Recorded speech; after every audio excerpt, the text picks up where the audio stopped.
नमस्कार दोस्तों, आप सभी का स्टडी फॉर यूपीएससी पीसीएस में स्वागत है। धीरे धीरे हम लोग 69 बीपीएससी पीटी की तरफ बढ़ रहे हैं और बीपीएससी पीटी जो होगा वो मुख्य बाधा बन रही है। 2 साल से अगर देखें, हम लोग 67 को देखें और 68 को देखें तो मुख्य बाधा पीटी बन रही है। और सारे एग्ज़ाम में किसी में भी अगर आप बैठेंगे, यूपीएससी हो, यूपी पीसीएस हो, किसी भी एग्ज़ाम को अगर आप देंगे तो उसमें पीटी जो हो गया है वो बिल्कुल अलग ही लेवल पर चला गया है और मुख्य बाधा बन गई है वो। तो धीरे धीरे करके अगर पीटी को हम लोग ध्यानपूर्वक पार्ट सब्जेक्ट बाय सब्जेक्ट तोड़ कर देखने की कोशिश करेंगे तो हमें पता चलेगा कि कुछ ऐसे सब्जेक्ट होते हैं जिनके वेटेज थोड़े से अधिक होते हैं और अगर उनको अच्छे से पढ़ा जाए तो पीटी पास करने में थोड़ी सी सहायता मिल सकती है। तो उसी के रिगार्डिंग वीडियो है ये, और वीडियो को अंत तक देखेंगे। एक एक चीज़ आपको क्रिस्टल क्लियर करके बताऊंगा मैं।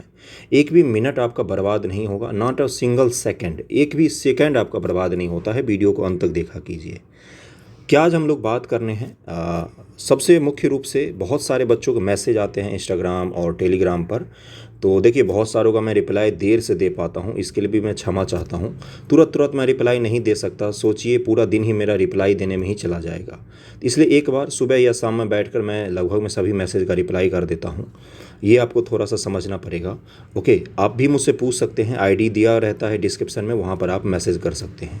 बहुत सारे बच्चों का मैसेज आ रहा था और 68 बीपीएससी पीटी ने कुछ ऐसा हवा भी क्रिएट कर दिया साइंस को लेकर, जिसके कारण बहुत सारे स्टूडेंट्स मैसेज कर रहे थे कि साइंस को लेकर क्या रणनीति होनी चाहिए, खास तौर से पीटी का। देखिए, एक तो अभी 4 महीने हैं आपके पास, तो आप मेंस का साथ में पढ़ते रहेंगे। डेली कम से कम एक आंसर राइटिंग ज़रूर करेंगे, लेकिन कोशिश करेंगे कि 100 एमसीक्यू या 50 एमसीक्यू कहीं से भी लगा लिया जाए किसी भी सब्जेक्ट का। एक एमसीक्यू ट्राई करने से क्या होता है, थोड़ा सा प्रैक्टिस रहता है कि हाँ भाई, फैक्ट भी साथ साथ होते रहते हैं। बाकी जो आप मेंस के लिए पढ़ रहे हैं, निबंध लेखन कर रहे हैं, आंसर राइटिंग कर रहे हैं, वो सब आप करते ही रहेंगे। साइंस को लेकर थोड़ा सा अलग तरीके से पढ़ना पड़ेगा। और पिछले बार भी 67 में भी, 68 में भी और 69 में भी, इन तीनों में ही एग्ज़ाम अगर आप ध्यान से देखेंगे तो पीटी में लगभग में 30 से ज़्यादा सवाल, 30 तो कम से कम पूछे ही गए हैं साइंस को लेकर। 67 दोनों एग्जामिनेशन में, 69 में पूछे जाने की संभावना है, ये अभी पीटी हुआ ही नहीं है। इन दोनों एग्जामिनेशन में कम से कम 30 सवाल पीटी में पूछा गया है और ये बहुत ही बड़ा वेटेज है। 3 चीज़ पर आपका पीटी में 60% सवाल कवर हो जाता है। वो है कौन कौन सा, ये आपको पता होगा। 30 सवाल करीब में आपके रहते हैं साइंस से, 30 सवाल करीब में प्लस माइनस रहते हैं हिस्ट्री से, और 30 प्लस माइनस में रहते हैं करंट अफेयर से। ये 60% लगभग में कवर करते हैं आपके पूरे पीटी के जितने भी सवाल होते हैं उसका। तो इसलिए साइंस पर वेटेज थोड़ा सा ज़्यादा रहता है।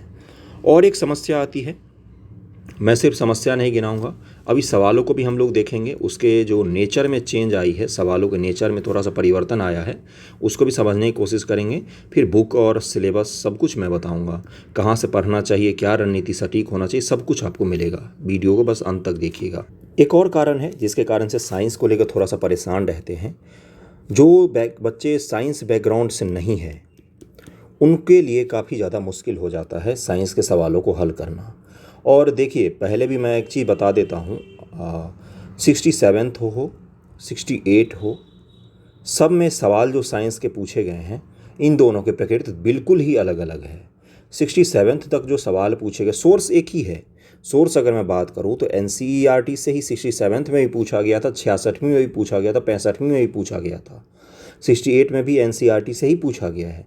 घटना चक्र और लूसेंट कोई साइंस की बुक नहीं है, वो साइंस के फैक्ट्स नोट डाउन करके एक जगह लिख देते हैं तो वही है वो बुक। कौन सी है साइंस की, तो एनसीईआरटी ही है बुक।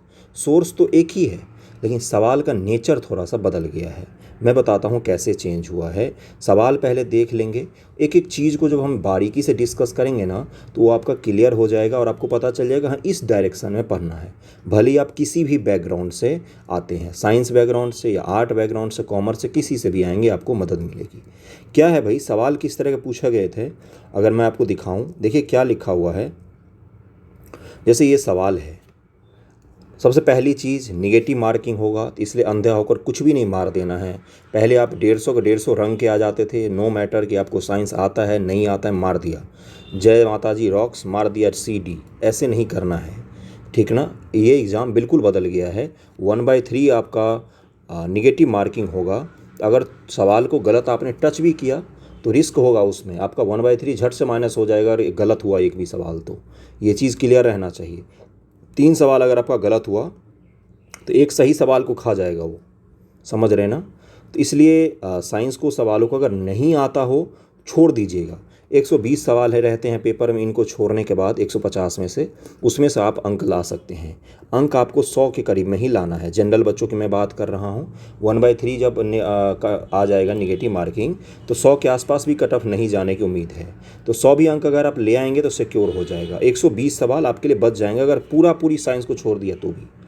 इसलिए ऐसा कुछ भी नहीं होना चाहिए कि भाई साइंस आना ही आना चाहिए तभी आप बीपीएससी पीटी पास कर सकते हैं। आना चाहिए साइंस, क्योंकि ऐसा नहीं होता कि बाकी 120 आप सही सॉल्व कर ले जाएंगे, लेकिन ऐसा भी नहीं होना चाहिए कि साइंस के 30 के 30 सवाल आप सॉल्व कर लेंगे। ऐसा कोई भी स्टूडेंट नहीं होगा जो साइंस के 30 सही कर लेगा। बहुत ही रेयर कंडीशन ऐसा हो सकता है कोई बहुत ब्रिलियंट हो, नहीं तो 30 सवाल अगर आते हैं तो 20-25 तक आप ज़्यादा से ज़्यादा सही कर सकते हैं बहुत ही मेहनत करने के बाद। जैसे ये सवाल है, काफ़ी डीप से पूछा गया ये सवाल है। ये सामान्य सवाल नहीं है। अगर आपको रूम पर बैठे हुए यह सवाल आसान लगता है तो ऐसा बिल्कुल भी नहीं है। डीप सवाल पूछा गया था, काफ़ी ज़्यादा डीप में जाकर फैक्ट पूछा गया था। देखिए यहाँ पर क्या लिखा हुआ, लाइकेन में एक क्लोरोफिल युक्त पार्टनर एक साथ रहते हैं। ये तो आसान सवाल है, ये आप कर सकते थे आसानी से। 30 सवाल में करीब में 10 से 11 सवाल ऐसे थे जिनको आप आसानी से कर सकते थे बिना किसी रिस्क लिए, बिना निगेटिव मार्किंग लगाए। 10 से 11 सवाल ऐसे थे जो जिस तरह के सवाल 67 में पूछे गए थे उसी प्रकार के थे। बाकी करीब में 20 सवाल ऐसे थे जो टफ लेवल के थे, कठिन लेवल के थे। वो अगर नहीं सॉल्व हो रहे थे उनको छोड़ देना चाहिए था। और इन्होंने क्या किया मैं आपको दिखाता हूँ। देखिए यहाँ पर क्या लिखा हुआ है। इस सवाल को अगर आप पढ़ेंगे तो ये किस पर बेस्ड है, ये एप्लीकेशन पर बेस्ड सवाल पूछा गया है। उसके बाद से एक और मैं सवाल आपको दिखाता हूँ जो किस पर है, एप्लीकेशन पर बेस्ड सवाल पूछे गए हैं। पहले उस तरह के सवाल नहीं पूछे जाते थे। जैसे यही सवाल देखिए, ये काफ़ी ज़्यादा कठिन सवाल था, मानव शरीर के मांसपेशियों के बारे में बताना था। ये काफ़ी ज़्यादा कठिन सवाल है, बायोलॉजी से पूछा गया था। ये भी देखिए एप्लीकेशन बेस्ड सवाल है, फुटबॉलर वाला। ये ऐसे सवाल होते हैं ना जो आपका कॉन्सेप्ट अगर क्लियर होगा तो आप आसानी से उसको कर ले जाएंगे। एप्लीकेशन बेस्ड तो उपयोग होता है साइंस का कहाँ कहाँ पर, उनसे सवाल पूछे गए हैं। एनसीईआरटी में जो एग्जाम्पल दिया हुआ रहता है ना, वहाँ से ये सवाल बनाए जाते हैं। हर टॉपिक के बाद एनसीईआरटी में एग्जाम्पल दिया हुआ रहता है, वहाँ से ये सवाल बनाया जाता है। मैं बुक्स पर भी आऊँगा और भी चीज़ें आपको दिखाऊँगा। देखिए ये सवाल जो पूछा गया है ये क्या है, ये एप्लीकेशन बेस्ड सवाल पूछा गया है। इसमें कॉन्सेप्ट अगर आपको पता है इसका तो आप आसानी से कर ले जाएंगे, नहीं तो इसको नहीं कर सकते। ये देखिए क्या पूछा गया है, केंद्राभूमिक जो बल होता है, सेंट्रीफ्यूगल और सेंट्रीपिटल फोर्स के बारे में पूछा गया था। ये जिम्मेदार होता है किस चीज़ के लिए, तो ये भी एप्लीकेशन बेस्ड सवाल है। ये भी एप्लीकेशन बेस्ड सवाल है, ऑर्केस्ट्रा वाला। ये सारे उपयोग आधारित सवाल पूछे गए हैं। यानी कि 30 सवाल अगर पूछा गया था, इसमें 10 से 15 के सवाल ऐसे थे जो आप कर सकते थे, और कुछ सवाल ऐसे थे जिनमें उपयोग पर आधारित सवाल पूछे गए थे, और 67वीं से बिल्कुल अलग पूछे गए थे। साइंस की किताब से ही पूछे गए थे। किसी भी किताब को अगर आपने पढ़ा होगा, कोई भी बुक हो सकता है, रेफरेंस बुक भी हो सकता है और टेक्स्ट बुक भी हो सकता है। टेक्स्ट बुक रेफरेंस बुक में अंतर बहुत सारों को नहीं पता होता है। टेक्स्ट बुक जैसे हो गया एनसीईआरटी जो ज्ञान का सोर्स है, बाकी जितने भी रेफरेंस बुक बनाए जाएंगे उनका नॉलेज का सोर्स यही होगा। एनसीईआरटी से ही वो टॉपिक लेकर उस पर विस्तार से लिख सकते हैं, कुछ और फैक्ट्स ऐड कर सकते हैं। द रेफरेंस बुक उसी को कहा जाता है। जैसे महेश बनवाल की जो एनसीईआरटी सार आती है वो क्या हो गया, वो रेफरेंस बुक हो गया। एनसीईआरटी क्या हो गया, वो टेक्स्ट हो गया, है ना। तो और भी क्या सवाल हैं, देखिए ये सवाल जो है ये भी सवाल अच्छा खासा, लेकिन कॉन्सेप्ट वाइज है। जिनको कॉन्सेप्ट पता होगा उनके लिए बहुत ही आसान सवाल है ये, जिनको नहीं पता होगा वो सवाल पढ़ के डर जाएंगे कि ये क्या पूछ लिया। और इसी तरह से देखिए ये वहाँ पर क्या पूछा गया है, जो एनसीईआरटी मैंने दिखाया था सोर्स सवाल कहाँ से पूछा गया है। जो एनसीईआरटी केमिस्ट्री में रिएक्शन दिए हुए रहते हैं ना, उसी से सवाल उठाकर पूछ लिया गया है। अगर आप लूसेंट पढ़ेंगे और घटना चक्र को पढ़ेंगे तो उसमें आपको रटना पड़ेगा कि भाई सॉल्ट बनाने के लिए ऐसा करो, एसिड और बेस को मिला दो तो सॉल्ट बन जाता है। इसको आपने रट लिया। एग्जामिनेशन में एसिड और बेस की जगह उन्होंने क्या लिख दिया, NaOH + HCl। अब आप बोलेंगे कि एसिड बेस तो इसमें है ही नहीं। अरे यही तो है एसिड और यही है बेस, इसको मिलाने पर क्या बनता है, NaCl + H2O। यही तो रिएक्शन बनता है NaOH को जब HCl से मिलाते हैं हम लोग। तो इसीलिए मैं क्या बोलता हूँ, साइंस को जब आप लूसेंट से पढ़ कर जाएंगे, रट्टा मार कर जाएंगे, तो उसका उपयोग आपको नहीं पता होगा। मान लीजिए विस्कोसिटी, विस्कोसिटी का नाम सुना होगा आपने, उसके उपयोग आधारित सवाल पूछ लिए जाएंगे आपसे। विस्कोसिटी बहुत ज़्यादा उपयोगी होता है, खासतौर से डीजल वगैरह जो इंजन में यूज़ किए जाते हैं वो सब विस्कोसिटी के आधार पर ही यूज़ किए जाते हैं। विस्कोसिटी का हर जगह उपयोग होता है। डीजल की शुद्धता मापने में विस्कोसिटी वगैरह का यूज़ किया जाता है। अब उससे उपयोग आधारित अगर आपसे सवाल पूछा जाएगा और आप लूसेंट पढ़ कर जाएंगे, रट्टा मार कर जाएंगे, तो थोड़ा सा दिक्कत वहाँ पर आ सकती है आपको, है ना।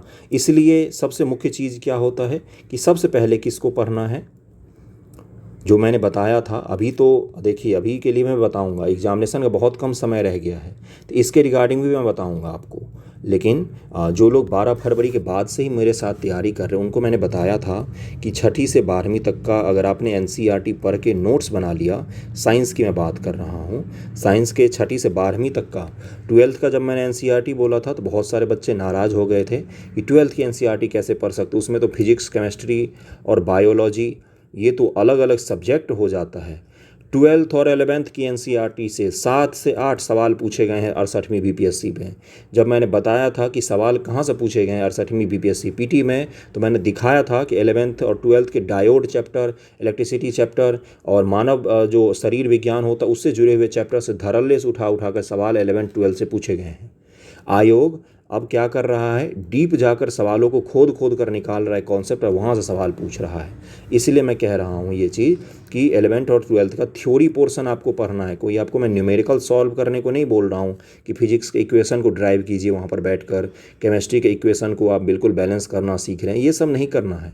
बस उसका कॉन्सेप्ट बिल्डअप कर लेना है।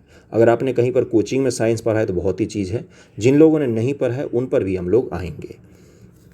तो यानी कि जो पहले से पढ़ रहे हैं उनके लिए था कि 6ठी से 12वीं तक का अगर आपने NCERT पढ़ा है अच्छे से, नोट्स बना कर, तो निश्चिंत हो जाइए, अपने नोट्स को रिवाइज़ कीजिए।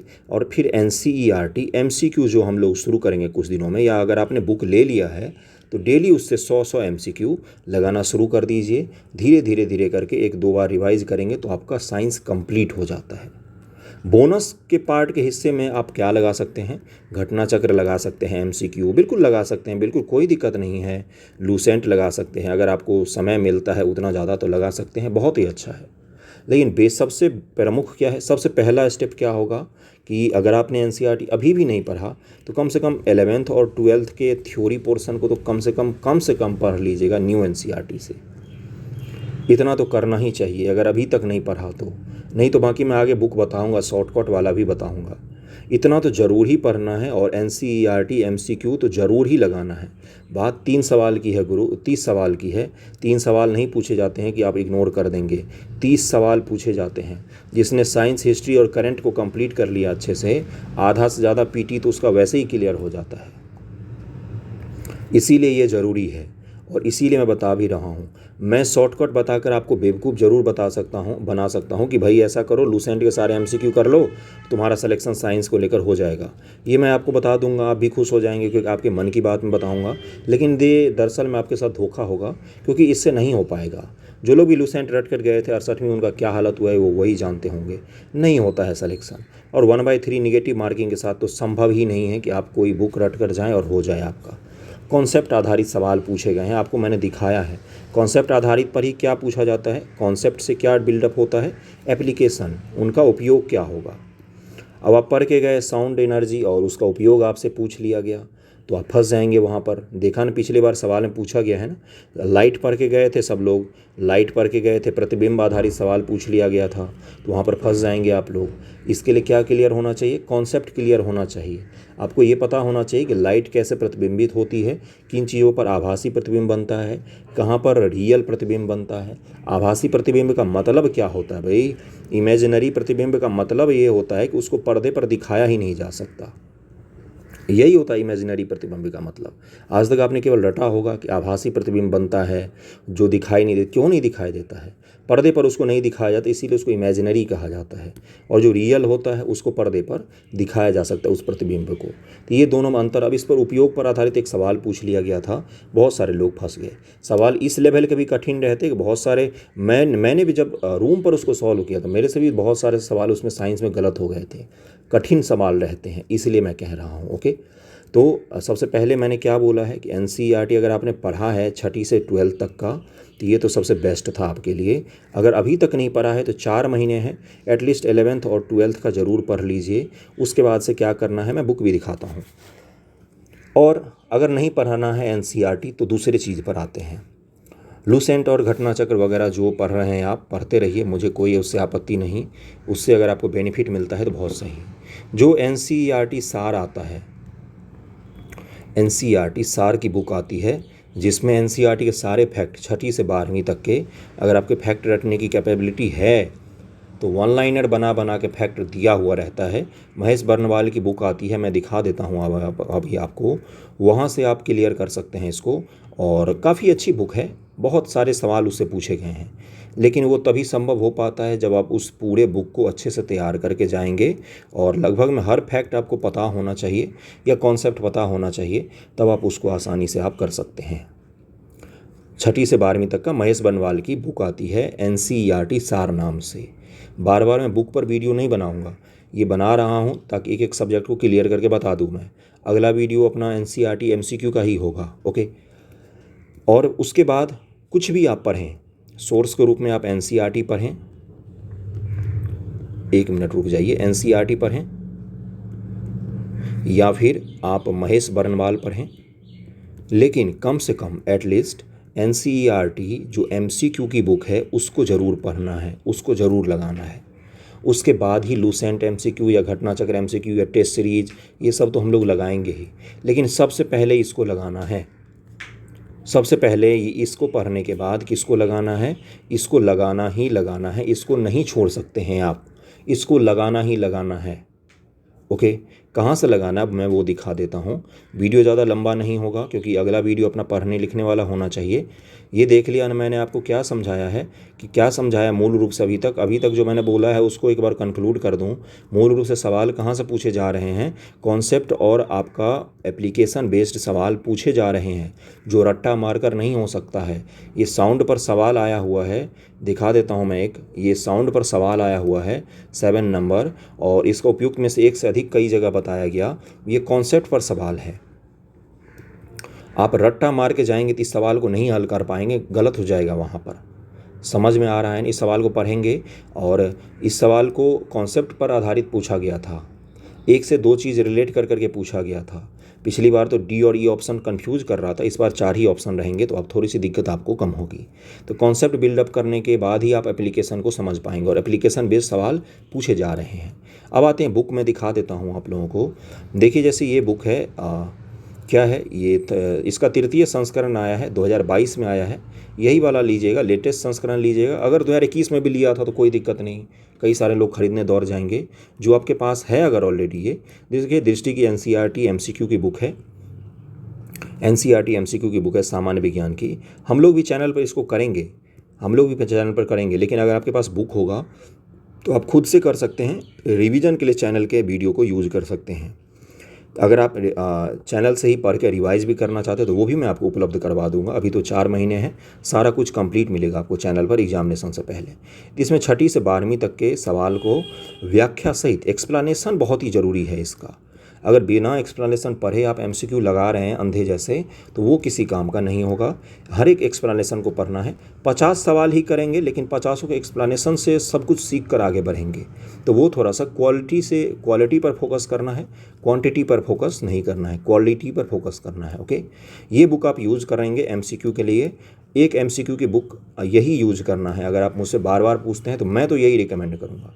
अगर आपने कोई और एनसीईआरटी की एमसीक्यू की बुक ले ली है तो फिर मुझसे मत पूछिएगा कि वो सही है या गलत है। मेरे हिसाब से मैंने एक देखा, ये सही है। अगर आपके पास दूसरी बुक है तो वही सही है, उसी को लगाइए। फैक्ट तो एक ही होगा ना यार, एनसीईआरटी एमसीक्यू में फैक्ट तो एक ही होगा। क्वेश्चन के बनाने के तरीके अलग हो सकते हैं, फैक्ट तो एक ही होगा। ओके, अगला कौन सा है कि एनसीईआरटी सार संग्रह, महेश बर्नवाल की ये बुक आती है, कॉस्मोस पब्लिकेशन की बुक है। छठी से 12वीं तक का वन लाइनर फैक्ट बना के एनसीईआरटी का दे दिया गया है। अगर आपकी रटने कैपेसिटी और समझने कैपेसिटी बहुत ही अच्छी है तो इसको भी ज़रूर यूज़ कीजिए। बहुत सारे लोगों ने तो इसको यूट्यूब पर भी कंप्लीट करवाया हुआ है। यही 2 बुक मुख्य रूप से यूज़ करना है। अगर आपने एनसीईआरटी पढ़कर नोट्स बनाया है तो वो सबसे बेस्ट है। ओके, साइंस को लेकर पीटी के रिगार्डिंग जो भी चीज़ है वो मैंने क्लियर करने की कोशिश की है। प्रैक्टिस के लिए मैंने बताया है, और प्रैक्टिस के लिए तो बाकी आपका टेस्ट सीरीज़ के अलावा घटना चक्र वगैरह जो आप कर रहे हैं वो सब तो करते ही रहेंगे, लेकिन सबसे मुख्य क्या था, एनसीईआरटी एमसीक्यू को लगाना है, उसके बाद ही किसी भी चीज़ को लगाना है। इस चीज़ पर ध्यान रखिएगा, इतना ही करना है, ज़्यादा नहीं करना है। सोर्स जितना भी हो सके लिमिटेड रखेंगे। सोर्स जितना लिमिटेड होगा उसको रिवाइज़ आप उतना ही अच्छा कर पाएंगे, और जितना अच्छा आप रिवाइज़ कर पाएंगे निगेटिव मार्किंग के चांस उतने ही ज़्यादा कम हो जाते हैं। जितनी बार आप रिवीजन करेंगे सोचेंगे कि आपका निगेटिव कम होता जा रहा है बार बार, तो 2 बार 3 बार 4 बार अगर आप रिवाइज़ कर लेंगे लिमिटेड सोर्स को, जो आपने नोट्स बनाया है या महेश बनवाल की बुक पढ़ें या एनसीईआरटी एमसीक्यू लगाएं या एनसीईआरटी बुक पढ़ा है, उसको जितनी बार आप रिवाइज़ करेंगे वही चीज़ आपको निगेटिव से बचाएगा, निगेटिव मार्किंग से वही एक चीज़ बताएगा। वो है कौन सा चीज़, रिवीजन। जितनी बार संभव हो सके उस पर फोकस कीजिएगा, ज़्यादा सोर्स पर नहीं भागना है। बाकी टेस्ट सीरीज वगैरह तो हम लोग करेंगे ही, ये चीज़ क्लियर हो गया होगा। पढ़ना कहाँ से है, सवाल किस तरह के पूछे गए हैं, कॉन्सेप्ट आधारित, एप्लीकेशन आधारित, और प्रैक्टिस कहाँ से करना है, सब मैंने बता दिया है 21 मिनट के वीडियो में। पसंद आया हो वीडियो तो इसको शेयर ज़रूर कीजिएगा जहाँ भी संभव हो सके। ओके, और अगर कुछ फीडबैक देना हो तो कमेंट करके आप बता सकते हैं। थैंक यू सो मच आप सभी का।